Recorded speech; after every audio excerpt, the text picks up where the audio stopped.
Hello, and thank you guys for joining the D Hope podcast. This is the inaugural episode. So we are so glad that you're here with us. It is May the 4th, so may the 4th be with you, as they Yes. say in the Star Wars world. Yes. So we just say thank you and welcome. We thank you for Jamie Crain, who is joining Hope and I today. Hope Wilson, I'm Donna Ware, and we are your host of the D Hope podcast. So this is a The Dope podcast. podcast. Yes, because it's dope, right? Yes. Yes. I love it. So it is, we are here to highlight the hope of recovery. So we're displaying stories, unfiltered, uncut, just raw, stories about the addiction journey and the journey of recovery. And there's so many pathways to recovery. So we just want to talk with people about their pathway. We want to talk to people who have dealt with family members that have been in addiction, or into just whatever recovery, because recovery just doesn't pertain to drugs and alcohol, right? Like there's other things that you can be recovering from. So we just want to highlight more of the recovery paths so that more people can have the opportunity to walk in recovery. And so I just want to turn it over. At this time, we're going to have a chat with Miss Jamie Crain, who is an amazing person. But we're going to let her tell you how amazing she is. So just tell us, Jamie, like what it was like growing up. Growing up was pretty rough because I encountered sexual abuse when I was 9. My mom's husband at the time, he was very abusive to her, and I seen way, way more than any child should ever have to see. So I just grew up broken because I didn't deal with the sexual abuse properly. I just buried it deep down, and so it later haunted me. I didn't know how to love. I didn't know how to trust people. I was just very angry. Yes, I can relate to that. It is a situation that can harm you much, especially when it's because it's a traumatic experience, and especially if it goes undealt with. Um, like you said, properly, it wasn't proper. You weren't properly equipped to handle it. So how did you get into addiction? It's after I got married. I was, like I said, I was broken and just a very unhappy person. I always walked around with a smile, but I just, all that past was haunting me. I tried to get married, and I just, I didn't know how to love. And so I just got into pain pills after I had my first child, and it just spiraled out of control from there. And So I from Go ahead. no, you go. Did you have any addictive behaviors as a child? I'm curious. After I'm not. you experienced that sexual trauma, did you have anything not regarding to drugs, but did that spark something or a behavior No, prior to you getting married? Or did not. it just like stay buried until it just exploded? It pretty much stayed buried until it exploded. I went to counseling, but I still wouldn't talk to him when I was a kid. So I just, I don't know. You did, okay. So you were in counseling, but it was just one of those things that you just kept buried, Yeah, all those years. yeah. And then after all that happened, I had to go and go to court and sit on trial and testify and all that. And so I think after that, just pretty much shut down. Like that's why I have such a fear of like stage fright, I guess. I don't know. But then my dad took me from my mama, so I had to grow up, you know, without her until I was 16. I moved to Tennessee to be with her. So it was rough growing up. So when So all the of yeah, yeah when all of that the happened, yeah, the trial, when you had to go, sit through the trial and everything, but did you continue in counseling after that? Well, I did. Uh, I think I remember going to counseling, but I just wouldn't talk to them. That's what I meant. I didn't deal with it properly. I Right. just had, I could run from it. Were you not comfortable with like the counselor that you had at the time, or was it just easier to keep it It was just bottled? not to talk about it. Yeah. Yeah. Yeah. And Hope, But you then had a question. foundry, I had to go to the foundry so I could deal with all that. Because that was the root of my addiction. And so I just wanted to free myself from it.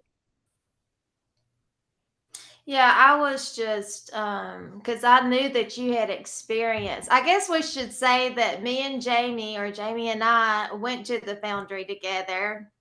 Yeah. Jamie was actually the first person that I met when I walked in the doors. And so we have been friends for, I guess 5 years now. Yeah, almost 5 years. It'll be 5 Mhm. that I went. August 27th, 2019. Yeah. Awesome. Yeah. 5 years. Oh my goodness. That's amazing. Mm-hmm. Um, That is amazing. I'm yeah. proud of you. Yes, I am too. Like, clap it up for Jamie Yes. and Hope for 5 years. Yes.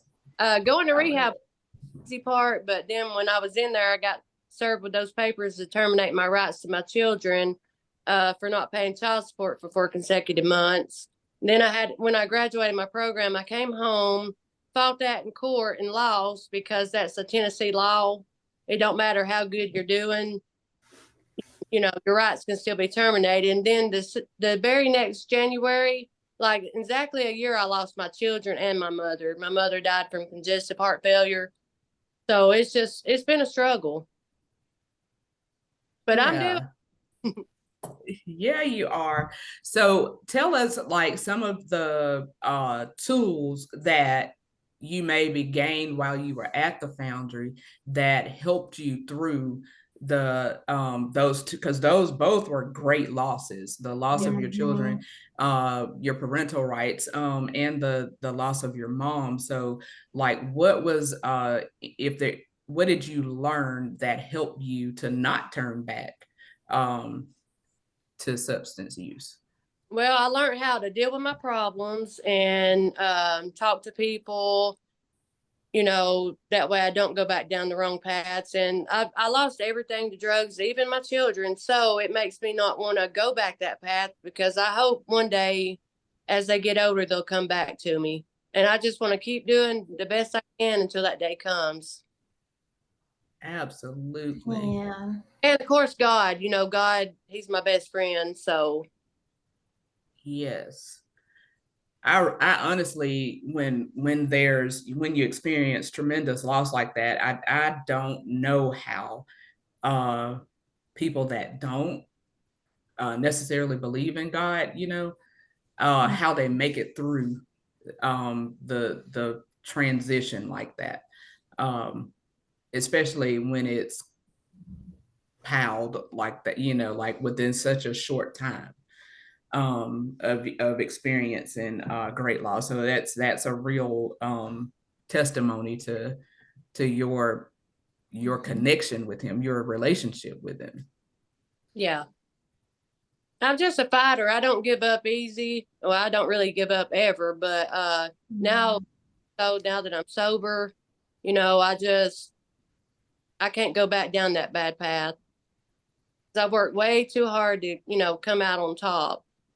Absolutely. And like you Yes. said before, like knowing the losses that you've taken Hmm. from having been in an addictive state. And I, sometimes I know people think that with people who have substance use disorder, that it's a matter of, oh, they can just stop when they want to. It's like, no, it's it's not that easy, Yeah, you that's know, not the like, case.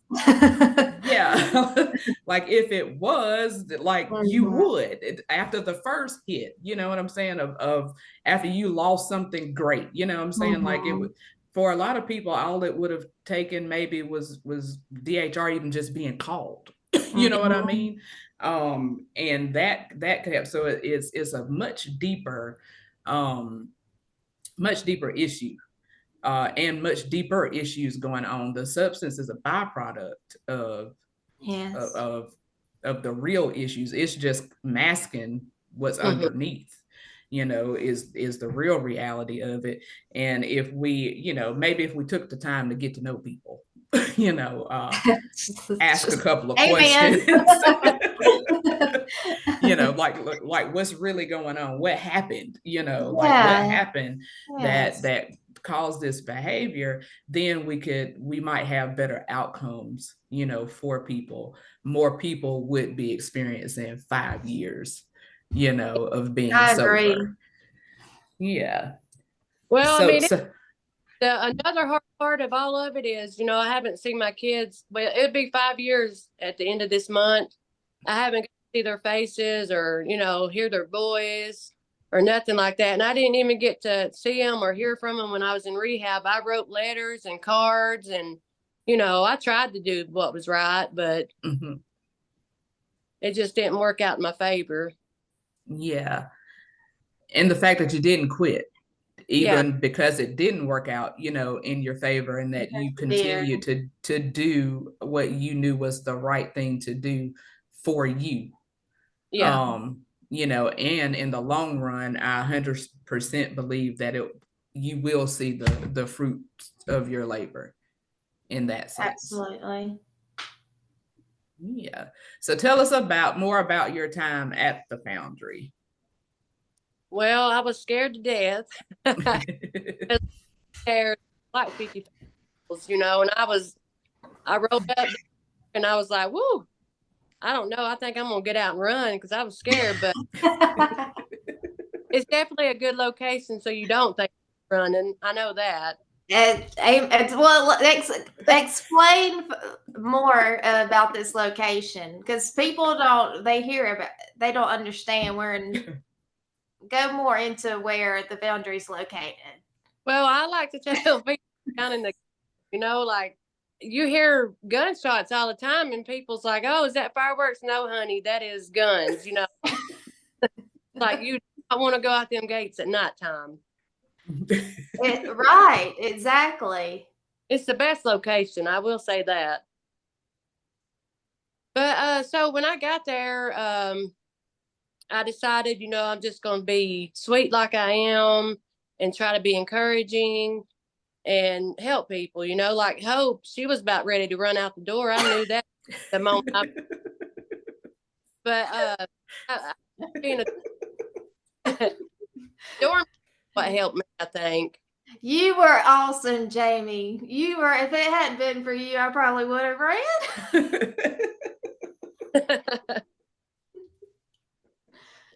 Yeah, I don't know. I enjoyed my time there though. You know, I uh I like being somebody that people looked up to, and I wasn't a mean dorm leader. You know, I try to do it with grace and mercy. You did. You Really did. good. You were great. Thank you. You were. You're loving, very loving and encouraging. And Yeah. that's what people need in an environment where you're trying to heal. You need someone who understands and can be there to listen. I mean, how many times did we sit out and just, laugh and talk, but also there are times when, more serious matters were going on. For instance, when you got served papers or when I got served my divorce papers. I don't know if you were there that time, but I mean, just there's things that happen that go on that we needed each other. Yeah. It's a Hmm. very good place. I try to encourage people, you know, that who are still in addiction or whatever, you know, that's a good place to go because like you'll never go somewhere that where, you know, where people show you so much love And you do need that. Mhm. And I Yeah. like that you guys had, like you guys were able to develop a friendship, but also like that you have a sisterhood, Yeah. of people who you can have the support when if you're being served divorce papers or served papers with to terminate your parental rights, because none of that is easy. Right. None of that, without having been through being dependent on a substance for a period of time, to go through that while you're actively seeking recovery, and you didn't run, like like Yeah. that's super Right. commendable. That because that alone could have caused you to say, what, well, if they're thinking of doing this, of terminating my rights, why don't I just throw all caution to the wind, which sometimes happens. But I think shining light on stories like yours uh gives another level of hope to people who, Mhm. like, well, if she, if she could beat that, be served papers to terminate parental rights, and she still stayed with it, she still stayed the course, and then 5 years later she's still doing great, hey, I might be able to do that too. Yeah. Yeah. Yeah. I commend you for it. Thank Yes. I do. You're I don't know. welcome. I don't mean I would like to think that, but I don't know how I would have handled something like that. Well, That's why I say you're the strongest person I know. when I got served those papers, do y'all know where I was? I was in the middle of a counseling session with Miss Chris when Miss Tawana knocked on the door. I was like, you gotta be kidding me. But God has you where you need to be for a situation Mhm. like that. Because if I'd been any, Yeah. I would have ran. Yeah. Mhm. So like he had you stationed right there, Yeah. exactly like in your counselor's office, where you Yeah. definitely, needed to be Mhm. with getting news such as that. So like I just love how he loves us so much, Yeah. and he can, like, because he knew May 4th, 2024 was coming. Yeah. Yeah. Like Absolutely. he knew that then, Yeah. and so like he sees way farther ahead than we can ever see, Mhm. knows way more than we'll ever know, even about ourselves. So that's why I 100% love, I pray first, before I Mhm. do anything, Mhm. because I'd rather have his guidance than not. Yeah. Amen. Yeah, I've lived without his guidance, and that was, Mhm. for lack of a, that was, it sucked, for lack of a better Yeah. term. It's chaotic. Yes, very chaotic. Mhm. Lived a very, very reactive Yes. type of a lifestyle. Was never Mhm. proactive in anything. In Right. anything. Yeah, was just completely reacting to everything, and that's just not a good place to live, because you're constantly on edge with that, because you're constantly waiting for the shoe to drop, so that you can Mhm. react. But yeah, that's not a super place. So tell me, what a day in the life of Jamie looks like now. Well, I have to be at work at 5 in the mornings, so I get up at 3. Well, usually about 2:45, honestly, and I try to get my devotions in and spend my time with God, listen to my worship music, because like that's a big part of my day because it really does make your days better. Mhm. But then I go to work all day. I try to be encouraging. They say I'm like sunshine at work. I don't know, but You always have been. I love that so much. It makes me Yeah. happy to hear it. yeah, I've been there at my job almost 4 years. Well, August will be 4 years for that. So, and I had a Hispanic lady, one of my good friends, the other day say, "You've been here 4 years, and look all the people you love." And I said, "Well, thank you." Mhm. Yeah. Yeah, So yeah, absolutely. I just work and mind my business and go home. try to be responsible, pay my bills, and, you know, I got a pretty boring life, but I'm okay with that. It doesn't sound boring. Sounds pretty fulfilling. Yeah. You know. Then I go to church on Sundays. I look forward to that. I love my little church family. They stuck by me the whole time I was in rehab, sent me mail, so Yeah. I never thought I would be saying that I've been in church these last, 4 years that I've been home from rehab, but I never dreamed I'd be saying that. But I love going to church. Mm-hmm. Yeah. And that's good. And that's funny that you should say, I never dreamed that I would be saying that. Yeah. It is fun to serve the Lord. Like that's growing up, I didn't I knew I was taught how to go to church, so I went because that's what I was taught to do. But I never really saw it as like just fun either. It was just what you did, just kinda like went. yeah. Just kind of went because that's what you were supposed to do. That's what mom said you're doing, and that's what you did. Yeah, so that's what you did. But never, and like having, now that I have the relationship that I have with Christ, it is fun, like you can there, because there's freedom. Like it's fun that I can remember. Like it's a literal fun that I can remember, because I'm sure you guys may know we thought we was having some fun, maybe with a substance was involved, but then you don't quite remember anything from it's not much you remember from that, maybe, or if you do, it probably is not. When you look back on it, it's like, I don't think that was too much fun. I don't think it was too much fun. I've been there probably 5, 6 times, in my addiction. It's not no place for me, I don't think it's a place for nobody. I mean, I don't think it's a place for anybody, but I understand where you're coming from. Yes. So tell us about those experiences of encountering the law. Not too good, not for DUIs anyway, So my first DUI I ever got, I got it dropped down to reckless driving. So I was like, oh, okay, I can do this more. I'm good. So I got my other one in 2015, and that's when I lost custody of my children. And so it really, the meth and the pain pills is where the meth really is where my life spiraled out of control. I just started stealing pills and drugs and just whatever, from whoever, even my own family. But they still love me. Thank God. Yes. So yeah, good time in my life.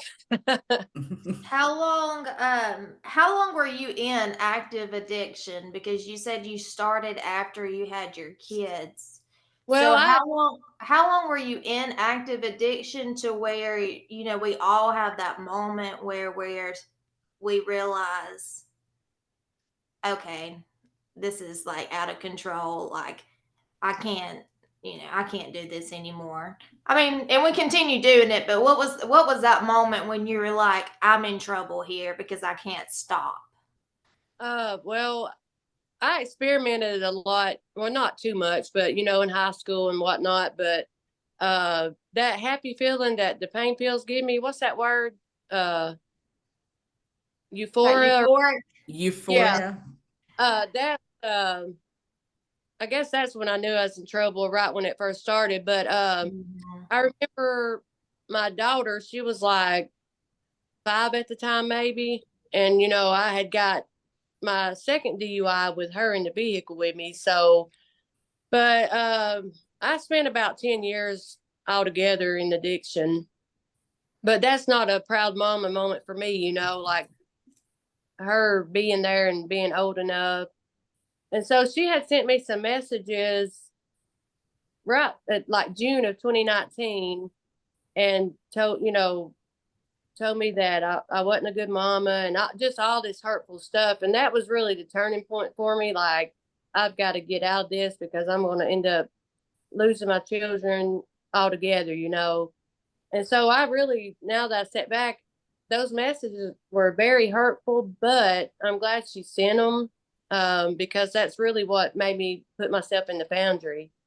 You know, I tell people I wasn't court ordered or nothing. I signed myself up before I even told my mom, my stepdad, or anybody. But my real father, he died in 2018. So really, I tried to start getting my life together better, you know, after he died. But it took me a little while, but I finally got in there. So yeah. Well, I'm so glad that you made that decision, you know, to come in, because that's, I mean, that I don't think that's an easy decision for someone to make. No. Especially, yeah. Oh, took me 4 hours to call the foundry. I was scared to death, but it was really the easiest thing I ever did. Yeah. Yeah. And when you're taking yourself out of what you've known, you know, for, like you said, that was a 10 year stretch for you, of what you knew. And what I've learned about, when a person becomes addicted to meth, it is, number one, it's highly addictive. Number two, it takes over your prefrontal cortex. So where your decision making is housed, your logic is housed, your reasoning is housed there. It completely takes that out of the equation. So now only the pleasure part of your brain is running. So that's why that's the only thing you're looking for. It's the only thing that, you know, that matters at that point, because the amount of dopamine that's released, once you use that particular drug, it's, I think, let's say the number is like 1,200 times more than what our brain. Extremely high. Yeah. It's excessive. You will never reach that amount. Yeah, like never. Yeah, of what our brain can actually handle. And so it just wipes out all of your ability to reason, or to make sound decisions. So that's why it's not, you know, just to say, oh, well, just you know, why won't they just stop it, you know? Or at some points people are like, well, why can't they love their children enough to stop? It has nothing to do with that. Like, exactly. Yeah. Because you love your children. It's not in the matter of, I was told that too, and it would hurt, because I was like, you just don't understand. Of course I love my children. Because it's like you said, it takes over your brain and your ability to make sound decisions. It's not that you want to continue in that cycle. You know, that's what I wish people would understand, is that, you know, you don't wake up one day and want to be a slave to a substance, and like we said, we're talking about different, you know, thing of recovery. So any aspect of our lives that we wake up and, you know, we're obsessive about, or, you know, then we're not actively choosing that, in a sense, because, you know, there's something that's taken over our brain. Yeah. So it is not easy to make that decision to say, like, hey, you know what? So I commend I you, don't want to do Jamie, this. because for you to be able to make that decision and call and actually check yourself in, that's a strength and a willingness. And if you don't and that, maybe that's why, you know, you have 5 years clean, because you had that willingness, and Yeah. you had that surrender, and you've lived it out, and you continue to live it out. I like what you said, of like how you still wake up and you still start your day with God. And I believe that's why you're still walking in freedom, and that's why you're walking in the blessings you're living now. Well, thank you. Absolutely. I 100% agree. Mhm. 100% agree, because like we having structure to your life brings a when you have that structure and you have purpose, like you have, I'm getting up and I'm going to work and I'm going to, to make provisions, for me to be able to live and to do.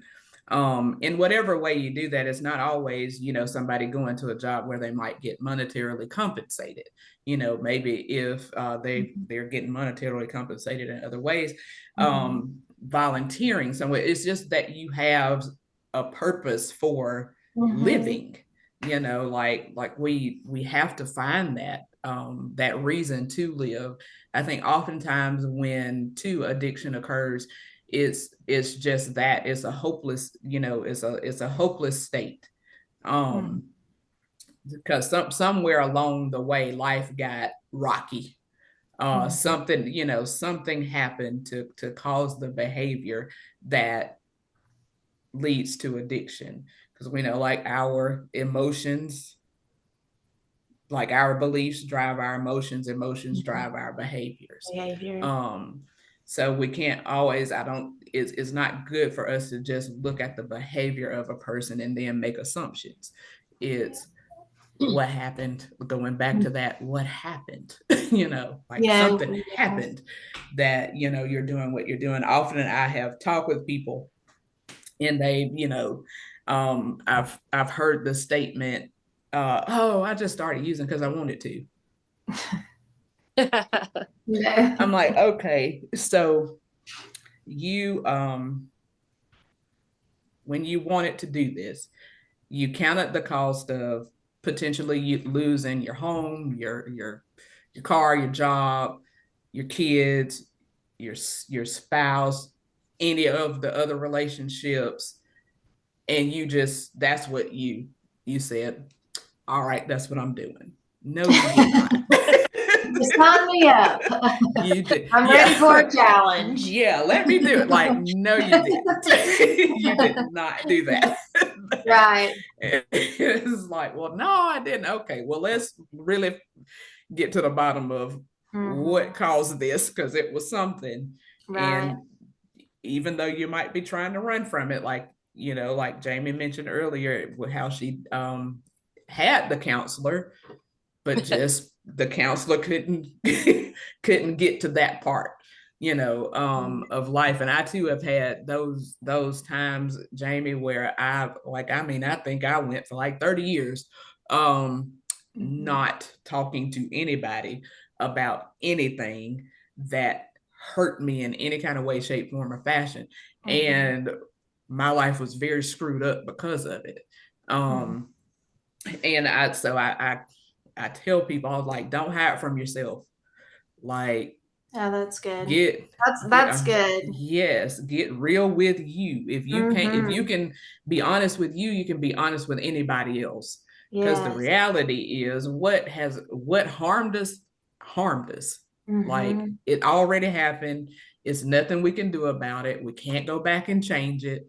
But what we can do is learn how to respond to it, because the reaction that we had to it didn't lead us anywhere but down a dark hole. Yeah, that's good. I'm getting a counseling session right now. Every time I talk to Miss Donna, I leave. I'm like, well, she's just so good with words. Thank you, Lord, for allowing her to be a part of my life. Well, I appreciate you. I appreciate you. But you do. I agree though. I feel like once, and I'm sure Jamie can attest to this, is that when you're able to finally become like real and honest with yourself, and what happened in your life, what was triggering those behaviors, and how, and then you have to look at how your part in it and how you want to change. And when you do that, then that's when that shift begins to happen. Because Jamie, what was that when, I mean, there's a process when you get to the foundry, and when I just feel like that change happens when you say, okay, this, and that may have happened when you called. I don't know. When you were just like, this is what I'm doing. I'm going to give God everything. And what was that? Was that in the phone call you made prior to the foundry, or was that like a moment while you were there that you just decided? So I decided during the phone call too, but so I ran from my sexual abuse for about 30 years. And so I was terrified of that man, and I was terrified for my mama because he said if he ever got out, he would kill her.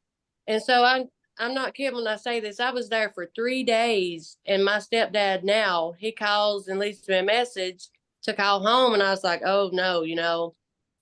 And so the people from Georgia courthouse had actually called to let us know that he was eligible for parole. And my very next day at the foundry, I met Miss Chris. And so I had to go in there. Like, I just ran into her office. Instead of running from it, I said, yep, I'm going to write this letter, and get this ball rolling. And really, about my third or fourth day there, I found so much freedom because I actually got to work through it. God had me where I needed to be, because if I would have got that phone call out here somewhere, I would have ran big time. But yeah, so it really about my third or fourth day there, I felt so much freedom because I had already worked through some of it. Yeah. It was the best. I just love her. Yes, she's. Are you still in contact with her? Yeah. I figured. I heard Donna come up to court when I had to go over my children. They come as my character witnesses. I was like, wow, that's amazing for them to drive all the way from down there to Tennessee, But yeah, I love both of them so much. And that just goes to show you, though, recovery it's not really the place. I mean, we keep saying the foundry, and obviously the foundry's a rehab that you and I both went to, because the people will hear this and be like, what's the foundry? It was a treatment facility in Bessemer, Alabama that we both attended.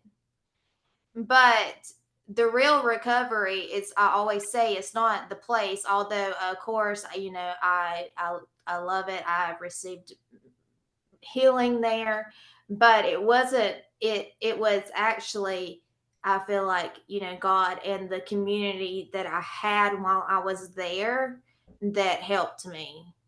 Yeah. It was people in my life. It was Miss Donna. I mean, it was you. It was, the sisters, our girls that we had there, that we, carried each other, when days were hard. And then we laughed when we had nothing else to do but work at the thrift store and and go about our lives. Yeah. So tell a funny story. We've been talking about like some kind of deep topics, but do you have anything that's just funny, or a memory that At the foundry? at the foundry, or wherever you want to share? My favorite that time that girl peed on you in the van. Oh my goodness. What? Wait, what? That was priceless. What happened That there? was priceless. That's just what came to my mind when you said that. You can tell the story though. You can tell it. You can tell I it. gotta hear this. Go ahead, Hope. Well, I don't know. Okay, I always feel like I'm not a great storyteller. I can write it, but telling it, I just don't feel like I'm that great. But I'll just say parts of it. So there was this girl there, and we had went on a little field trip to the lake. And I don't know how to say this on she was just different. And well, on the way back, all of a sudden, she were you sitting beside me, Jamie? I I think you was, were sitting. You tell it, Jamie. I'm terrible at saying I these. never had when. I just know that we kept having to stop because of her, and Well, she kept yeah. She was just calling just some attention. It was like attention seeking, like everything had to be like she just wanted to make a statement. And so we had just stopped. She asked to stop again. And Cindy actually was driving, and we are like, we can't stop again. Like, we're being monitored at this point. I mean, they have a ping on the van. You can't just stop the vehicle whenever you feel like it.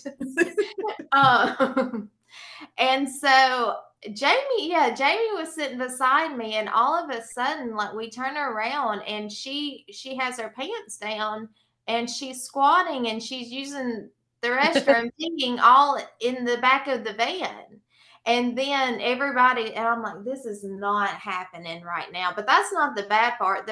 She had a thing against me. I always say that she just had this look in her eyes like that was crazy. Well, she walked up and she took her hand and just wiped it all the way on me. And I just was not very happy. I can see why you wouldn't be. So we ended up stopping the van, obviously, and I was just like, "Oh my god, I know you just did not." Da, da, da, da, da, da, da, da, da, da, da, da. Oh my With gosh. little curse words in there.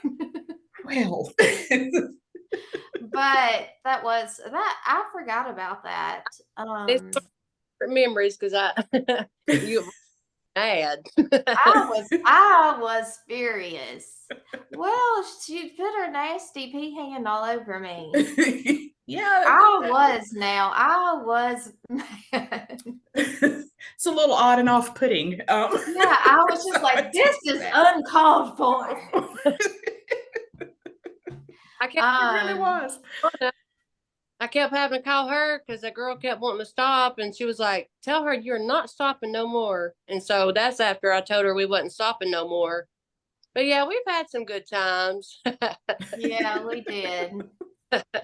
She didn't stay much longer after that event. Yeah, you But can't. she Yeah. had she had many things that, and that happens though when you have I guess, a group of women living, 50 back then. Well, was it 50? No, that was a smaller amount. But when you have a large and you have women who are coming from all different aspects of life with various mental disorders, and substance use, and you're putting them under one roof, you're going to have um, entertaining stories. Yeah, Yes. I'm more later, but I can't think of no more right now. Yeah, there was quite a few. But I feel like, yeah, I'm definitely not the best at storytelling. I'm sure Cindy or somebody could probably have told that story better, but y'all get the gist. It was not pleasant. But I think that story was priceless. um, but Yes. that was good times. It's funny as we were laughing about that. But yeah, it was good to have a good community of women around because we did laugh a lot. And you need that. Mhm. The Bible talks about how laughter is good for, is good medicine. So like, it's all encompassing. And like you were saying before, hope that it's not the place, Mhm. like that you go to. It's what you choose to do while you're in that Mhm. space. Yes. Because willingness is a huge part of it. Like Mhm. nobody can make you do anything. You have to be willing to number one, take the help that's being offered, and then do whatever it takes for you to become the new person. Because like recovery is not just about being a refurbished person, like, oh, I just want to get back to who I used to be. No, like it's learning a whole new you. It's a brand new you you're learning. And that's the same way with when we experience loss of a loved one. Our life is not going to be the same. And it's no sense in us trying to make it be the same, because it's not. Like, and I think that's one of the things that harms us when we are experiencing grief and loss from a loved one that's close to us. We don't know what to do with that. And when we're trying to just get back to, I just want to get back to how it was, that's an unrealistic goal. And if we're setting unrealistic goals for ourselves, that's no good. So like it does take that, what are you going to do in that space? Like, and the fact that you called, and even though it was scary, you did it afraid. You did it afraid, and you got tremendous results, and you continue to get tremendous results. So, I mean, I think it's just one of the most beautiful stories of recovery I've seen and heard. Well, thank you. You pushed through some very, very challenging and difficult times, because we skimmed through it. But you through 10 years, there's tremendous pain, and there's a lot of hurt, and prior to that, not only were you carrying that sexual trauma, so then you come to the Foundry and you're able to work through that, but also you encountered the loss of your living children, let's just say that. So you found through God and your mom, which is, I mean, your children and your mom, I mean, that's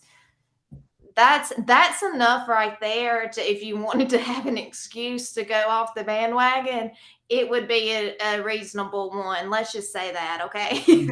I mean, I would be like, yeah, I get it. But you didn't.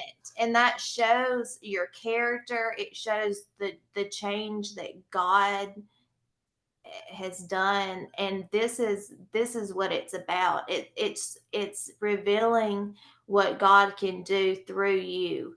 And your story is so impactful, because there's so many women out there who lose their kids and experience loss and experience abuse and in all different kind of various forms, and don't think that they can get through it, and don't think that they can push through.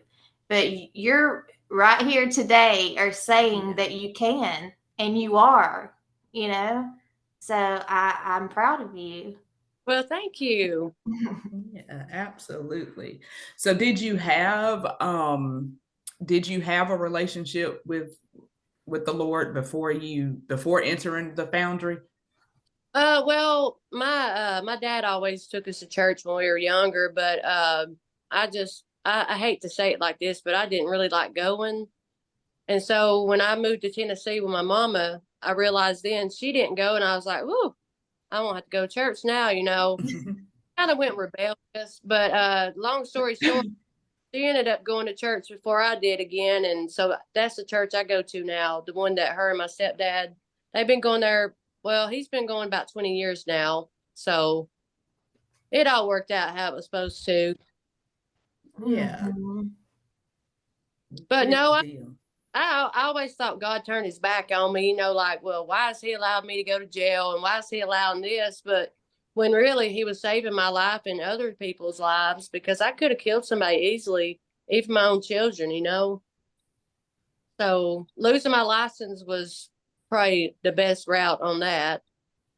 I was without them for about 5 years, so. But yeah, that's a lot now that I think about it. Yes, it is. Yeah, but like when you go back and you look at, like, I don't think we don't realize the magnitude of our life and our story until some of it's behind us. Um, and it's like, oh wow, like that was me. Like that was me in that, in that. And all of the things that have, transpired, because we learn, I believe that, especially when we're people that bury stuff, Mm-hmm. um, that it's easy for us to, when we learn how to push it to the side, we keep doing that and it becomes second nature. So we live a life of, we're quiet, we're not talking about it, because it's almost like this: if I don't talk about it, it didn't happen. But that is so far from the truth. Or if, like, if I can just keep, but what is the whole time is just stuff being piled and added. And it's a time, we're ticking time bombs. And in what way that we're going to explode, nobody really knows. And once, when that explosion happens, and whether it comes through, I've walked in addiction for 10 years, or I was, not like this had a grip on me, so I was not making good choices. I'm getting behind the wheel. And then getting in those spaces where you do have to face, charges for things. It's wild how life it comes up on us fast. Yeah. And like, I said before, it's been 10 years and you've been in this vicious cycle of doing the same thing. And then it's like, when I gotta, maybe I should do something different. Yeah. Like, even though it's scary and I don't know what the outcome is, it's got to be better than this. That's Yeah.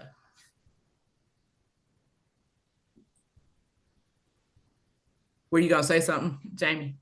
no, I was just waiting on y'all. No. Yeah. So did anybody have in your family, when you got out, when you were done with the being in a facility rehab part, was there anybody that had a hard time adjusting to the new you? No, really. Everybody was pretty much proud of me, and they said I was like I used to be before I ever got on drugs, except now, I was not that broken little girl no more. Because I've always tried to be real positive, and, I was just broken back then. But my mom, she was so proud of me, and, I was glad to make her proud. Good. Well, that's good that nobody had a hard time, adjusting, because I think sometimes when we change, it causes those in our lives a good bit of time to have to, like because it's like, if they've spent all this time, especially if there was any like codependency in the relationship, and they spend a lot of time, like, maybe caring for you, or anything like that, it can be difficult, because then now they don't have anything to do, so to speak. Yeah, that's good. That's good that you brought that up. So I think it's a like, lot of well, people. yeah. And then they get frustrated because they're like, well, why are they Did still you treating change? me? Yeah. Yeah, still treating me like I used to be, so it's like, I'm not like that anymore. Yeah. So why are they still treating me like this? But it's like, well, they haven't adjusted to the new person that you are. So giving them that, space, and kind of helping them to see, like, hey, I am different, I And this don't is my do the same. boundary, and you have to Yeah. You're gonna have to not cross it. not cross it, okay? There's a lot of people who didn't think I would be able to change and stay off of drugs, and that, that made me want to hard. Oh, Mm. Can y'all still see me? Uh-huh. Yeah, you're Okay. still there. Yeah. My You said there were people who said you wouldn't get off drugs? Yeah, I think a lot of people who didn't think I would ever do it. But that made me want to try even harder. So Well, you showed them. I, Yes. And continue to show them. Continue to So show what them. is your goals now that I mean, recovery is lifelong. I always say that because I feel like in that for the longest time, even myself, I had this notion that I could go into a treatment facility, get the help I needed, get fixed. And what I have encountered was I would go in, I would get the help or what I would allow them to know or help me with, and then I would leave and honestly I would get back what I had lost or what I thought I'd lost, and then I would burn it again, burn it down to the ground, because I always think that sometimes getting back what you think you lost instantly is kind of like a dangerous. And I think what the foundry and what long term treatment allows is for you to have long term and to be able to work through things, because it's a process. I always like to say it's a process. It's a process because it's a process, and I'm still going through a process, and it's a and you're still growing.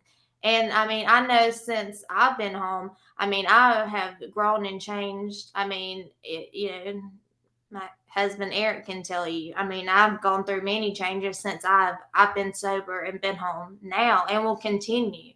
And because God's still growing me, I feel like He's growing me up. But I mean, that's basically what happens when you're walking with the Lord. He's maturing you spiritually. So, what does that look like for you since you've been home and now? well, I don't know. I hadn't really ever thought about it like that. God's really made me grow up a lot. Like, I don't really have those anger issues no more. And I really don't do conflict or nothing like that. I just like to help people and, be of encouragement. But, you do go through a lot of emotions. Miss Tawana told me one time it's okay to go through your emotions, just don't unpack and live there. And that's what I try to tell people. If you need to scream or do whatever, just work through it and then move on. Don't let it tie you down. I love that. Yeah. So after I get my Jeep paid off, next year I want to go to school to be a drug and alcohol counselor. That's been like on my heart for a lot of years now. So even in my addiction, I just knew I couldn't do it then. But I would like to help those people who struggle with the same things I have, especially losing your children and any type of abuse, whatever makes you turn to drugs. I just want to show people that, hey, if I can do it, you can. Mm-hmm. And I think I'm okay at it. Oh, you would be great at Yeah. it. You're a great listener, and you're patient, and I mean, honestly, anybody who would sit in front of you and hear your story just gives hope automatically. I mean, to say, well, I mean, if she can do it, I can do it. 100%. So I encourage you to get in there. I mean, start that. Are you have you explored different schools, or do you know where you want to go to school? No, I just figured once I got my Jeep paid off and my back child support, of course, then I could really focus on it better, and not have to be working all the time, which I still will work, but I won't have to work my 40 hours or 48. I could take Yeah, it. absolutely. Well, good for you, Well, Jamie. God will make I'm a way. excited. Yeah, he, Yeah, absolutely. Yeah, definitely. Um, because you would be great. I mean, Mhm. a true asset. to the counseling world, just because of the experiences that you have. And that's one of the things, like becoming a certified recovery support specialist. Have you ever heard of that? You know what that is? I don't think so. Okay, so like a certified recovery support specialist is a person who has had any bout with a substance, whether they went through a treatment facility or a recovery center, or not, to be free from it. It's just that you're free from it now, and willing to identify as a person who had a substance use, issue. And so it's like being a peer support for another person going through that. And they actually have peer run agencies. Oh, And like, well, here in I don't know about, because you're in Tennessee, right? yes, ma'am. So I'm not sure if they have them in Tennessee, but I know they have them here in Alabama, and they have in Georgia, if I'm not mistaken. But they may have that in your area as well. But that may be an avenue to kind of look into, to see if it's in your state, to get you kind of started in that direction too. Yeah, I'm But not. I've learned, just take action. Yeah. So I think that would be a cool thing, but just like, because I really do think that and especially like in your area, we get here in Alabama, we get a good amount of people from Tennessee. Oh, yeah. So I know that those services could probably be, if they're not already there, would probably be beneficial. Yeah. And there's already like, like a model, like, they could look at other states that's doing this too. To let it be, because it's nothing like somebody having, I think people feel more comfortable sharing Absolutely. their stories with people who they feel like will understand, Right. will feel like, oh, well, we might not have had the same deal, but we might have had some similar things go on, so you're relatable. Yeah. And I think that gives people a level of comfort that allows them to be free to open up. Absolutely. Because I know I've said you don't understand 1,000 times when I was trying to get clean. You don't understand. No one understands me, Yeah. I need to be understood. And there are actually people out here who do. Right. Yeah. And there are people out do. there that get me, that can understand. And so I just had to find those people. Yeah. But like, if nobody shares, if nobody's sharing their story, like, we're doing here, people don't know, like they're gonna continue to feel misunderstood, and like, nobody gets this, nobody knows what I'm going through. And that's just the problem with secrecy, like, it just really is. It keeps you sick, that's what I always say. It just keeps you sick. It's not healthy. But it came up to me, Jamie. So in your recovery now, you go to church. Do you attend any 12-step meetings? I haven't. I need to get back to doing that. For some reason, there's not too many around here anymore. I'm not sure why, but I do have one that I go to on Tuesdays sometimes. But yeah, I like to find the Celebrate Recovery one.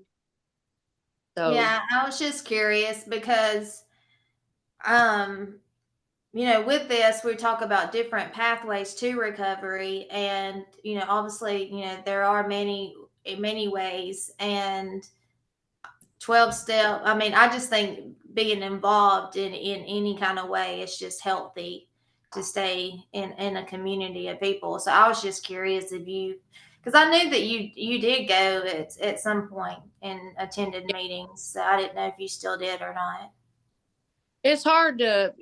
Most of them's like 8 or 9 o'clock at night, and I get It's up. bedtime. Yeah. I'm the same way, girl. I'm the same way. You got to get up at you said 2:30, I get up 45 or 3 every morning. Yeah. So, and What then time do you go to bed? I'd have to be in bed at 4. no, at least 7 or 7:30 because I got to have my people. I have to have 8 hours, or because I don't ever want to get back in the spot where I think I need something to function. So rest is really. Well, I'm glad that you have that awareness, though. Oh yeah. Because I mean, meth, that was your drug of choice. So I mean, you used it because you felt like it helped you accomplish tasks that you never probably completed. Yeah, exactly right. That the pain pills and the meth, yeah, that was just never ending for me. But and I jobs because I wouldn't have my fix or whatever, and I wouldn't get up and go to work. So I was an expensive drug addict. I had to have a little bit of everything. Yes. But like you said, the awareness of knowing like, oh, I need my 8 hours. So that means I've got to be in the bed by 7:30 so I can get up and do what I need to do. Yeah. Like that's amazing. That's some amazing structure. From the foundry. Going Yes. Girl, I wouldn't like that. You were, though. You were definitely. I was not as structured as you are. So I kudos to you. Yeah. I roll out of bed in my house coat. But I like how it translates what you took what you were doing there and it moved outside of there with you. Yeah. Like I know one of the things that sometimes you can hear is when somebody's in a recovery center is that they feel like they're in a bubble. Yeah. And as much as possible, I like to try to pop that. Because because I think that's how the idea of institutionalization comes about. Like I can't take for whatever reason, what I'm learning here doesn't follow me outside the door. But it's like, yeah, like you're learning it. So because you're learning it, it absolutely goes with you. Like I wouldn't go to college and everything that like if I spent 4 years at a university, but once I leave that university, it would be crazy for me to think that, oh, the knowledge that I learned there stays there. Right. No, I learned it. I learned it. It's going with me because I'm going to have to use this in whatever field I've been training for this 4 years, or if I have to take it beyond there and go to the master's level. So it is not going to stay at that location because that's where I learned it. No, I learned it. So it's going with me. And now I have to figure out how to make this help me outside of that space.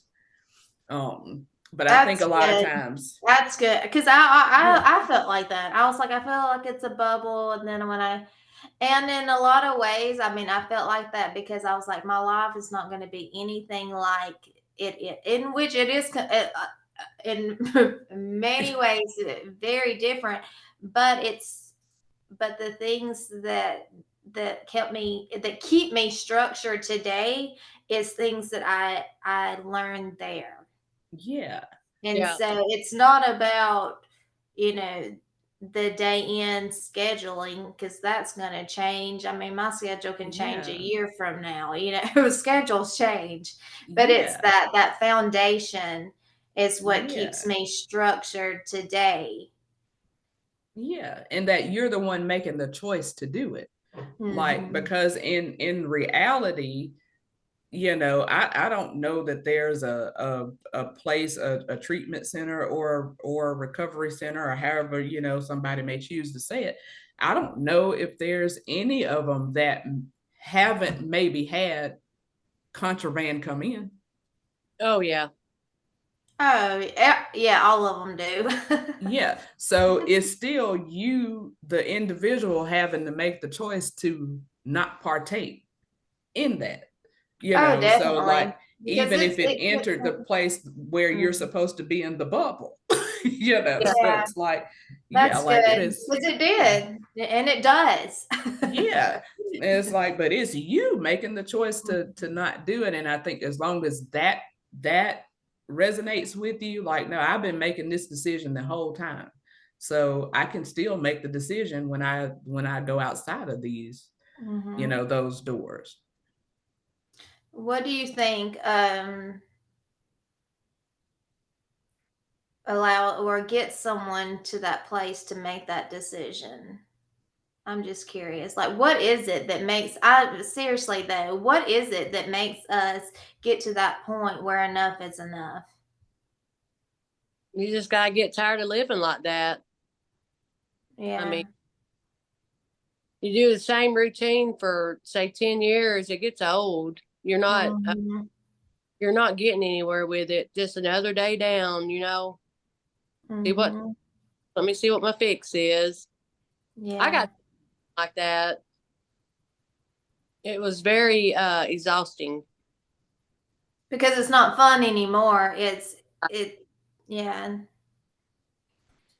And the reality is, you're never gonna reach that high, the Yeah. first one, Mhm. like it's Mhm. never, you're never gonna experience that. So like, I can see like where it gets to, like, you just gotta get sick and tired of being sick and tired. Yeah. Like, I think that's when that willingness, kicks in. I know for me with like, I had about a year, maybe maybe a year or a year and a half of where I just drank excessively, and I didn't even realize I drank excessively. But it wasn't until a friend was like, hey, like, you drink all of this. And I'm like, no, I didn't. I didn't do that. Like, I didn't. That wasn't me. I didn't do that.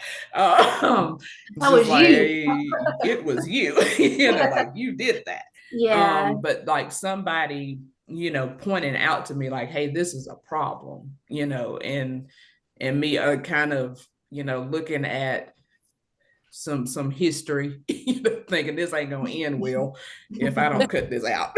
Yeah. So the thing. What happened for me was somebody, pointing it out to me, and then me saying, like, kind of evaluating the situation and going, yeah, I need to exit stage left, Yeah. concerning this, or this just ain't go, it's not going to be pretty. But I think that you do have to, that for you to get to that place, you have to be just over living like that. Like, Mhm. it's not doing anything for me. I'm not even, I'm not even getting what I once did out of this. It's like So maintenance at that point. I yeah, mean, for the physical symptoms to cure that, you're yeah, basically just trying to feel normal. yeah, That's what I want to say. Is like people don't realize is that you're using to feel normal. And I know yeah. that sounds like people are like, why would you use substances or drugs to feel normal? Like But that's what's normal to you. Yeah, yeah. So then yeah, you're having up the quantity just to feel normal in your brain. yeah. And there's some very abnormal some very Yes. abnormal things that have taken place that made Mhm. you feel not normal in the first place. Yeah. Yeah, I, that's Um, good. Yeah, absolutely. yeah. So we have to, either way we have to deal with what the root is. Like, Mhm. what's the real problem? Because the substance ain't it. Like, it Yeah. is not the real problem. Mhm. But it's like, what's underneath that, and let's get underneath that, and dig and uncover whatever needs to be uncovered, stop running from it, and Yep. face it and let it leave us alone. Because it's never gonna, you can't outrun it. Like, you know, you tried for 10 years, right? To Yeah. try to outrun it, you know, and you were just each year you were getting tireder and tired, if that's a word. You were getting more tired. We can make it one. Just getting more tired each Today year. it is. Yeah. So it's like, I think that is the place. Like, it's just, you got to get to a place where this is just, it's not doing any, you know, and then have something that causes you to want to live. That's it. Yeah, that's it. That's good too. Yeah. And recognizing that you're not living, you know, like this is not yeah, living. This is not living. Yeah. Well, Jamie, we appreciate you for your time and for you sharing your story with us, and to all that will see and hear this. These are raw, unfiltered conversations about pathways to recovery. And I just love that we are doing this. Yes, that we me did too. this. Yeah. So I just want to say thank you again. And you know, maybe we can talk with you again. See. Yeah. That would be good. I wouldn't be so nervous next time, probably. Yeah. I mean, the nervous part. So, but you're welcome. Thank y'all for having me as your first guest. Yeah, thank you, Jamie. Your story is very powerful. And so I just thank you for, it takes courage to actually share it. So I thank you for doing it for us. Well, you're welcome. Yes. Is there anything else that you want to share before we come to a conclusion? No, I think I about got it all. Yes. All right. Well, check out our podcast. We are so thankful for the listeners. And there will be more coming. So we will keep you updated. Yes. Stay tuned. Stay tuned. Thank you.